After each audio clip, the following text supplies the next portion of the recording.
Wow, how amazing it is to be here in London for the first CAF Diaspora event here in London. I'm Mimi Fawaz. I'm an African sports journalist. I've covered AFCON for many, many years. Morocco will be my 5th Africa Cup of Nations. So, thank you. So I can definitely tell you I've seen lots of changes over the years, and we've got a fantastic audience here with us today. So thank you to the audience for joining us today. And as well, I've got 2 great guests with me. I've got Liez Bouzidi, football journalist and content creator. Thank you so much for joining us here. Thank you. Thank you. It's a pleasure to be here. And of course, I've got a legend as well of the women's game, Eniola Aluko, former England and Chelsea player, and as well a CAF ambassador. Thank you for joining us, Eniola. Guys, so thank you for being here. I think it's a great place to first start. Eniola, I'll start with you. How special is the Africa Cup of Nations for you? Oh, I love it. I love AFCON. I think there's no tournament like it in the world in terms of the energy, the competition, the football, the fans, the music that's intertwined with all of this, the fashion. I was able to be at AFCON last year in Côte d'Ivoire, and I just had such an amazing time because, you see so many people who live on the continent, but also the diaspora who've traveled in to support their countries of heritage. You see former players, I bumped into JJ Okocha, I bumped into Kanu, it was just amazing. And like I said, I don't think there's anything compared to it in terms of what it really brings to the continent.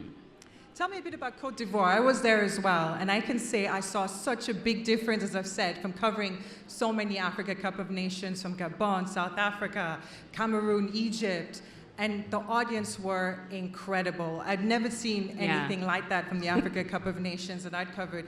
Talk me a little bit about how wonderful the fans were. Well, I mean, I went to a couple of group games, and then I went to the final, Nigeria, Côte d'Ivoire. And bad memories. I cried in that final. Yeah, just to get in the building, to get in the stadium, it was just so many people. And I was kind of torn on that day because I was like, these amazing Côte d'Ivoire fans deserve to win, but obviously I'm Nigerian. Yeah. So it was just an amazing day, amazing energy in the stadium. Obviously, Nigeria lost that day, which, I was upset about. But I had a great time because, again, it was that energy, the drums, the music. Even the Nigerian fans, after we lost, were still, shaking a leg and, enjoying themselves. So that's the energy that's just relentless that I love. Liez, for you, you've heard about Eniola's experiences. What about for you? What makes the Africa Cup of Nations so special? I think when you look at the other continental tournaments, they are competitions. I think alongside being a competition, AFCON is a celebration as well too, and it's a celebration bringing all of the African countries together. So yes, we're there to see the football, we're there to see the great players, but we're also there to see the celebrations, we're also there to see the different cultures, we're there to see the noise, the songs in the stands as well too. So I think that's kind of what separates that from every other competition that we kind of see, whether that be the Euros, that be the South America. Nothing really compares to the pureness of AFCON in that regard.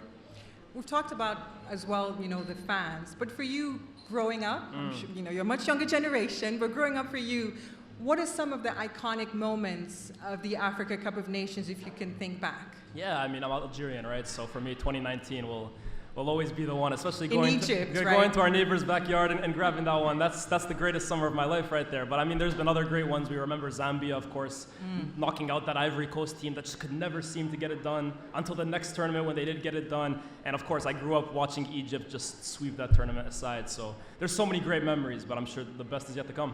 And Yola, for you, any great memories growing up watching the Africa Cup of Nations? Yeah, I mean, it's always following Nigeria, watching legends like Sunday Lise, JJ Okocha, those guys who I'm now fortunate to meet. We're kind of in the same circles, obviously, with CAF. And just watching those guys, represent Nigeria in a way that we could all get behind in our houses. Obviously, growing up here, it's diaspora, so there's just that sense of like connecting back. You know, when you're watching Nigeria, it's that sense that you're rooting for your true core, right? So those guys are unforgettable. You know, who else? John Obi Mikel, like, you know, these are guys that just are kind of unforgettable, and seeing what that meant for my family and other Nigerians in London was amazing. I think as well too, kind of echoing what you just said, those players were great players at club level, of course, but they really became larger than life legends at AFCON. And I think that's the power that this tournament really has. You see great players go into people, they can go now to their countries back home as heroes. So that's special. I mean, I know you've mentioned some of the players already. For me, I have to say Rashidi Yekini was one of my iconic players growing up. I'm sure the audience as well are quite aware of him, especially the 1994 Africa Cup of Nations with Nigeria. Do you think, I mean, I'm watching Osimhen nowadays, do you think he kind of emulates a little bit of Rashidi Yekini with that passion, that hunger, that drive? That's it. I love Osimhen because he's a lion, you know. He's hungry. Like, that's the type of striker that I love to see, you know. Like, he'll get in a fight if he needs to, elbows, scores goals, you know. He represents the gra-gra in the Nigerian that we're about, you know. I just love the way he plays. I'd love to see him in the Premier League soon, to be honest. But I think Osimhen, you know, he's gonna be remembered for a long time. He puts the team on his back, you know, and unfortunately, obviously, you know, we didn't qualify for the World Cup, but, you know, he was the one that really stood up in the playoffs and got us to obviously the final game. So, yeah, I'm a big fan of Osimhen. I could speak about him all night. I'm sure we'll again when we're talking about some of the favorites. As I've said, you know, Africa Cup of Nations has grown so much over the years. I've seen it really change. I've seen so much interest in the Africa Cup of Nations. I would say over the last two AFCONs, whereas before it was a bit more niche. There wasn't as much media attention. But I really noticed a big difference from Cameroon and then Côte d'Ivoire last time around. Have you seen that progress, do you think? 100%. I think the respect globally for AFCON has really grown. I think AFCON, certainly from a UK perspective, obviously being the Premier League is the biggest league in the world, it's been seen as a bit of an inconvenience. Players leave and it's like, oh, they're going away, and I've always found it very disrespectful, to be honest. But I think that shifted. And I think that shifted because you have players like Mo Salah, you know, these big players, Kudos, you know, for Ghana, who are such big figureheads in their teams. And that translates to the respect that then people have for the tournament and for their nations. Commercially, you know, I speak with the commercial guys and the CAF guys, and I know that commercially there's been growth as well in terms of brands getting involved. You know, we see content now, we see media, you know, all of that is really engaging people. You know, even having this kind of setup, you know, people who might not even be African are gonna watch and be like, oh, that's cool. So I love to see it, and I think it's just gonna keep growing and growing and growing and getting better. Yes, for you as well, have you seen that progress in terms of interest, you know, coverage of the Africa Cup of Nations, how it's growing here in the UK and globally as well? I mean, 100%. I remember growing up, there's no channel back where I come from to go find AFCON. I have to go find a stream online sometimes to go find an Algeria game, for example. And now, you look every single AFCON for the last few editions, they are being broadcast by the biggest broadcasters in the country or around the world. So in that sense, I think she's absolutely right too, Annie, in terms of when you start introducing world superstars now, like Mohamed Salah and Riyad Mahrez and Sadio Mane, you can no longer just put us to the side now. We are being represented by the biggest superstars in the game. Go try and silence us.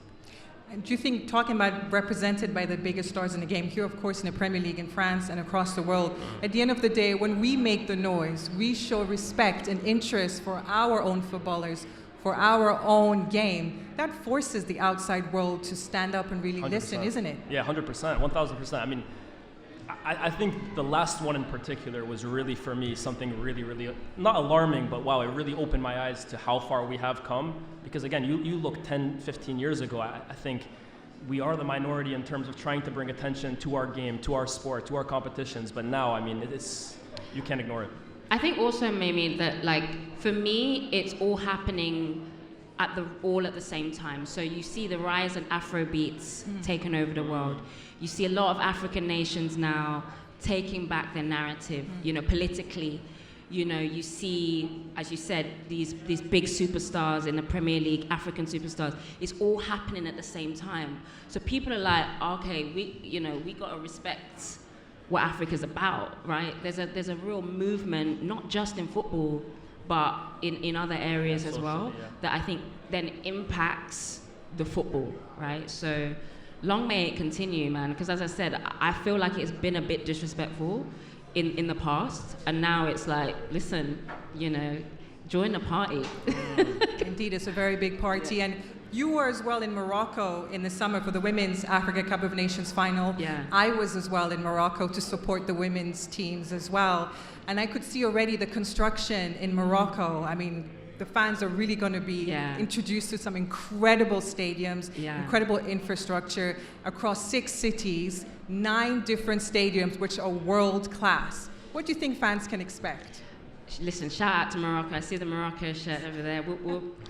Shout out to Morocco, man, because from 2022 getting to the semi-final at the Qatar World Cup to just winning the youth tournament, was it the 17s? Yeah, just won the World Cup. Under 20. Under 20s, yeah. You know, it just seems like there's a return on a lot of that investment in the players, but also, as you said, the stadiums are incredible. And, you know, it seems like a really fit place to host a major tournament. Maybe, you know, in the long term, we'll see another World Cup in Africa, and I think Morocco would have a good claim for that. So, yeah, how many people here are going to head out live and watch the games? Yeah. That's not that many people. Come on, man. You should. So, yeah, you know, I was really impressed. I was really impressed with the stadium. For you, Lies? No, 100%. I think when you look at what Morocco has done from a footballing skill in general, right, in terms of their younger teams, the younger players that are coming through, the players that they're birthing on the biggest stage. I mean, I looked at the last World Cup, right, a little bit of envy as an Algerian, right, but immense pride as well, too, that they were the first African team to finally get over that hump. But I fully expect this to be the best tournament we've had since, because I think when you talk about infrastructure, when you talk about federations that have been ready to host an event of this stature, you look at the stadiums that they've built, and yeah, I think we're set to have a really good AFCON.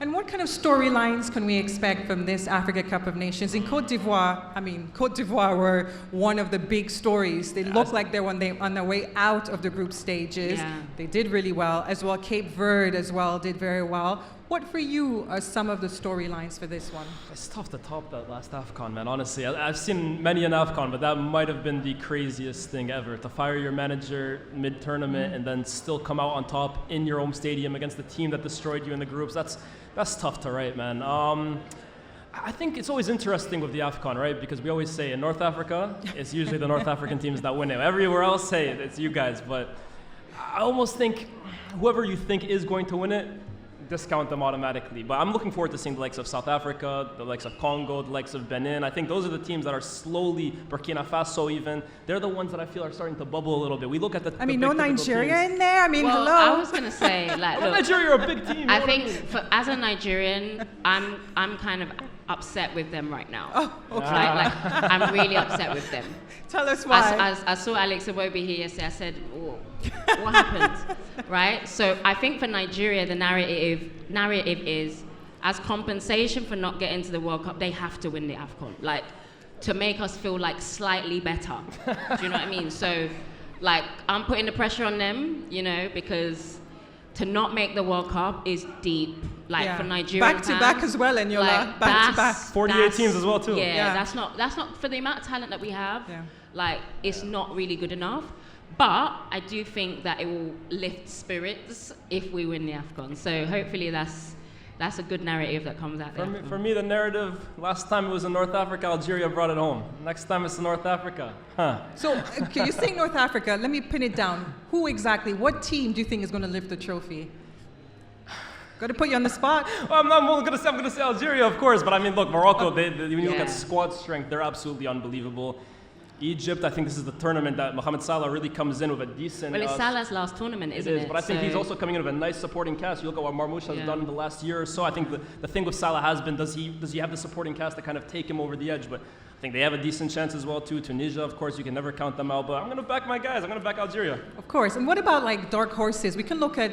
the Democratic Republic of Congo, I mean, they did really well to knock Nigeria out and get through to the next round of the World Cup playoffs. South Africa are doing really well as well. Senegal are another team to look out for. Côte d'Ivoire have had a very good defensive record in the World Cup qualifiers.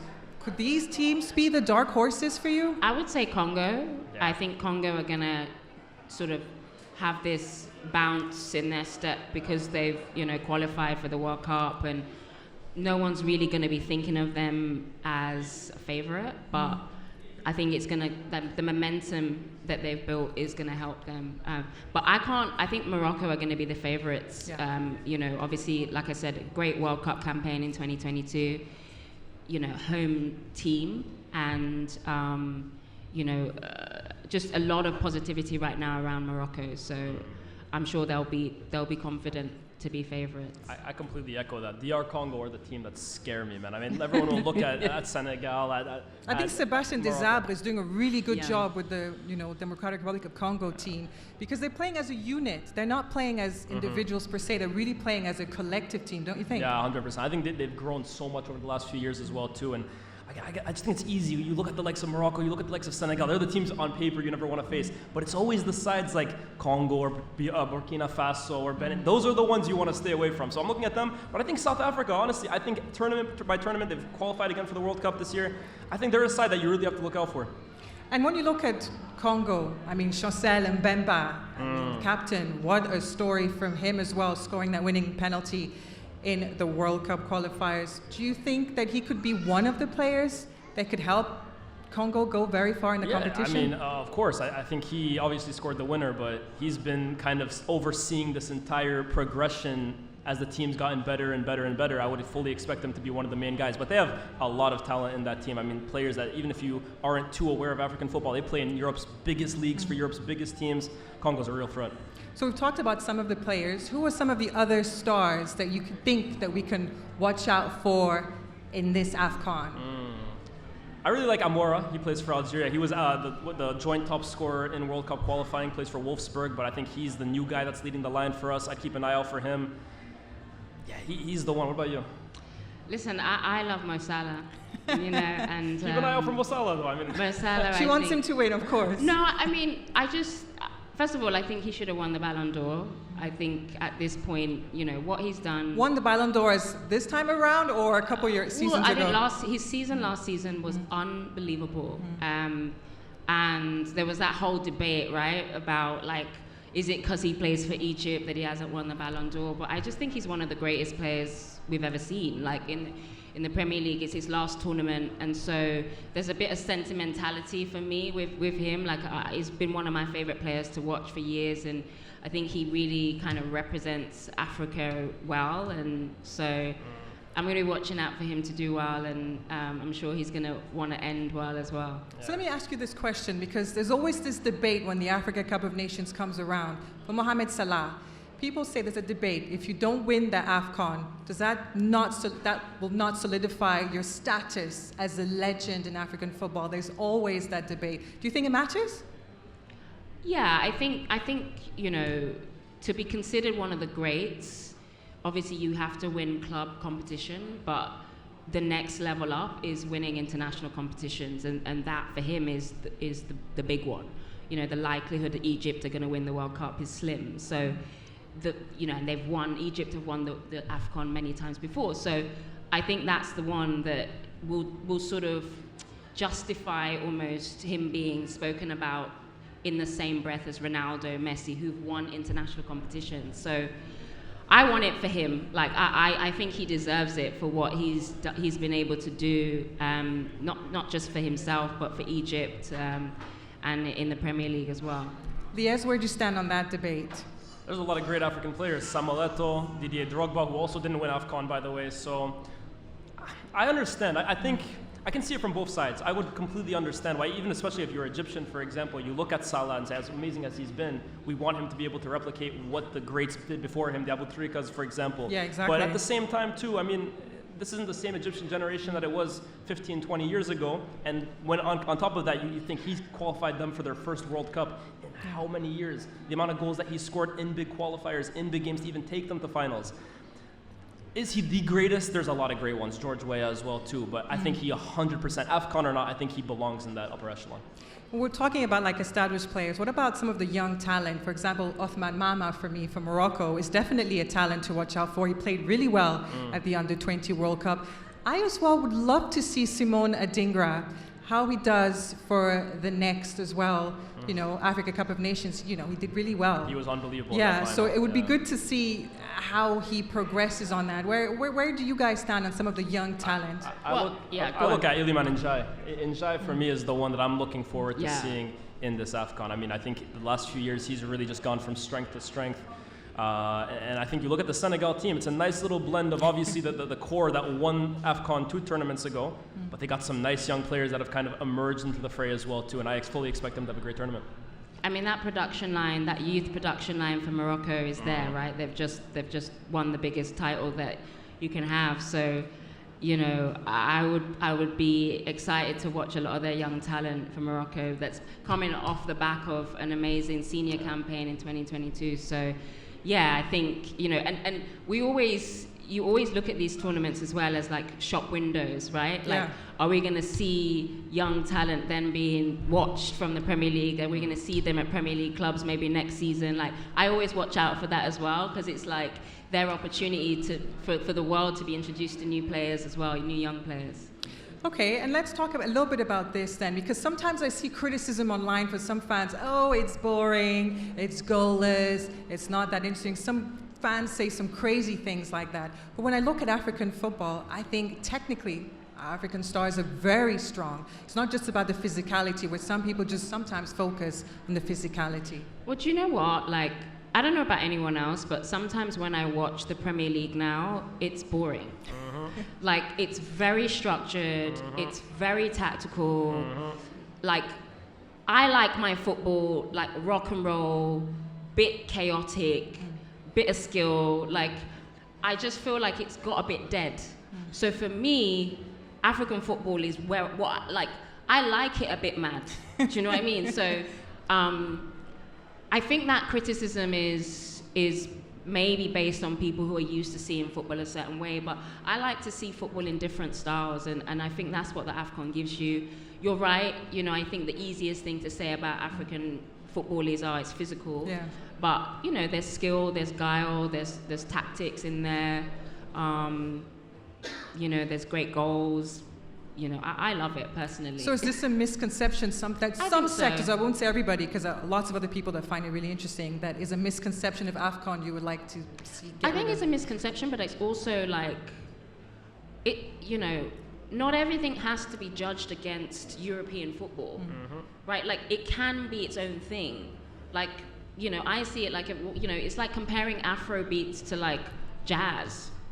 It's not going to be the same, right? Like, and just enjoy it for what it is. So I think the comparison is an obvious one, because obviously we're so used to seeing, you know, Premier League, European football, the biggest competitions. But I think football at this moment in time needs something different, needs a bit of chaos, needs a bit of rock and roll, you know? So, and I think AFCON has always brought that. Would you like to see as well at that misconception, the back of it? Yeah, it's incredibly lazy. It stems from, I mean, we all know where it stems from anyways, but no, I completely agree. I think when you look at club football in particular, we have kind of gotten into a direction where everything is extremely structured, and it almost feels like the managers are the protagonists rather than the players. How can you fit into my system? Yeah. And the games do feel very chess-like, and look, there's something for everybody, right? And there is beauty in that as well too. But I think African football is arguably the most pure form of football remaining in the game today, because this is really where you get to see players expressing themselves, players pulling off things that you would never even see anymore in Europe's leagues. 100%. And look, I always say, in Africa, it's almost like a family, right? Because inside the family, we all beef each other, we're all joking about each other, we laugh at each other when the other goes out. But anytime someone else tries insulting your brother or sister, that's where it crosses the line. So 100%. Would you also say what's good about the Africa Cup of Nations now is we're seeing more and more African coaches at the helm as well? I mean, that was a talking point the past few AFCONs. 100%. I think just in general, the pushing forward of coaches from Africa is only a good thing for the game. For years, and there's nothing wrong with it as well too, because there have been, I mean, you look at the guy who won Zambia, their AFCON. Hervé Renard. Yeah, of course. Yeah. He's a legend of African football, and he is not African himself. But I think there is a certain beauty as well too in African-born coaches finally pushing, getting pushed to the forefront and giving the opportunities, to coach their national teams on the big level. And Yola, for you? Yeah, totally agree. I mean, for me, I see it all as part of talent, right? So you've got the on-the-pitch talent, and you've got the coaching talent, and how are you going to inspire a next generation of coaches if at the top level you don't see any Africans, right? So for me, that's really important, that, we are, there are opportunities for African coaches. Obviously, they have to do well, because once you then do well, then it kind of justifies it for the next generation, and it inspires the next generation. But I do think that's really important, for the pipeline of coaches to come through. And these African coaches as well too, they're more likely to live in the countries that they're coaching. They're not coming every 3 months to observe and then go back home. They understand as well too the culture of the teams that they understand the players. They've been in those situations as well too. I mean, you look at a few examples. Was it Alou Cissé for Senegal? You look at for us, Belmadi, Algerian as well too. There's a huge success story with African-born coaches. So long may it continue. Of course, we talked a lot about on the pitch. What about off the pitch? Those storylines with the fans. I know the last AFCON, wonderful, colorful scenes. There were some people as well asking out people in the audience. That picture that went very viral. What makes it exciting, that fan experience? I didn't see that. What happened? Oh, it was viral. There was that the proposal? Yeah, well, it wasn't. She wasn't interested, but he did try. She said no? Yeah, it went viral. No, she didn't know him, but it went viral. So there are all those funny stories around with the fans. What do you make of that? I just think it's great energy, man. Like, I think, I see AFCON as like, I can be a Nigeria fan and sit next to a Ghana fan or an Algeria fan, and there's not this like tribal beef that you would have here in the UK, right? And I think we need to get back to that, and that's the energy, I think, with AFCON. It's pure, it's vibrant, it's playful, it's not that deep. Do you know what I mean? Like even at the final in Côte d'Ivoire last year, we kind of went after the game. I was with a group of Nigerians, and we went to a Côte d'Ivoire party, and we had fun like we won. Do you know what I mean? Where I don't think that's necessarily the case everywhere. Do you know what I mean? I think it's very deep tribal. If you go to an Arsenal-Chelsea game, like it's beef, and and that's kind of what I've grown up in. So I find a release going to tournaments like AFCON, where it's not that deep, and it's a celebration, it's a unity. So yeah, it's amazing to see that. Great way to meet people. I'm a big Pan-Africanist, so I love all of Africa. Meeting other nations, I think is really cool. All right, well, we need to wrap up. So I think I'm going to ask you guys really quickly. I think always expect the unpredictable at the Africa Cup of Nations. We have all these predictions, but it doesn't always work out that way. Agree? Prediction? No, expect the unpredictable always at the Africa Cup of Nations. Yeah, I'm here for the unpredictable. You as well, Lee. I'm still scarred from Mauritania, man. Anything can happen. All right. Well, thank you so much for all of you who joined us online for our talk here about the Africa Cup of Nations. It's really going to be a wonderful celebration of African football, of the fans that will be attending, and from all of you who will be following us online. Thank you to our audience here tonight that joined us. Thank you so much. And we'll see you next time.